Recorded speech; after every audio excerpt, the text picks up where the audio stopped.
हृदयद्रावक चारठाणाजवळ travels कारचा भीषण अपघात, हिंगोलीतील एकाच कुटुंबातील तिघांचा मृत्यू। जिंतूर तालुक्यातील चारठाणाजवळील गणेशपूर शिवारात आज सकाळी रक्ताचा थरार पाहायला मिळाला। भरधाव ट्रॅव्हल्स आणि डिझायर कार यांच्यात झालेल्या भीषण धडकेत एकाच कुटुंबातील महिला, बालक आणि चालकासह तिघांचा जागीच मृत्यू झाला। मृतांमध्ये हिंगोली जिल्ह्यातील वसमत येथील रहिवाशांचा समावेश असून या घटनेमुळे सर्वत्र हळहळ व्यक्त केली जात आहे। नेमकी घटना काय? मिळालेल्या माहितीनुसार डिझायर कार क्रमांक MH12GF 6259 ही वसमत येथून मंठाच्या दिशेला जात होती।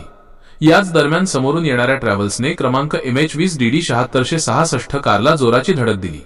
धडक इतकी भीषण होती की कार रस्त्यापासून 50 ते 60 फूट दूर फेकली गेली आणि तिचा अक्षरशः चक्काचूर झाला। मृत आणि जखमींची माहिती। मृत्यू: कारमधील प्रवासी सय्यद अझहर, सय्यद महमूद, सुमया सय्यद अझहर आणि त्यांच्या कुटुंबातील एका बालकाचा जागीच मृत्यू झाला। प्राथमिक माहितीनुसार जखमी कारमधील इतर सदस्य मरियम, उफाद, फरवा आणि सय्यद इस्माईल हे गंभीर जखमी असून त्यांच्यावर जालना येथील रुग्णालयात उपचार सुरू आहेत। ट्रॅव्हल्समधील प्रवासी: ट्रॅव्हल्समध्ये एकूण 13 प्रवासी होते, त्यापैकी 4 ते 5 जण जखमी असून त्यांना मंठा ग्रामीण रुग्णालयात दाखल करण्यात आले आहे।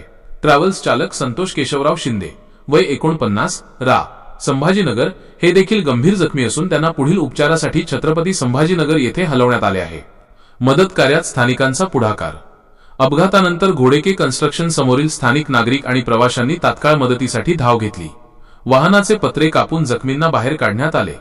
घटनेची माहिती मिळताच पोलिसांनी घटनास्थळी धाव घेत वाहतूक सुरळीत केली। दोन्ही वाहनांचा वेग अनियंत्रित असल्यानेच हा भीषण अपघात झाल्याचा प्राथमिक अंदाज पोलिसांनी वर्तवला आहे।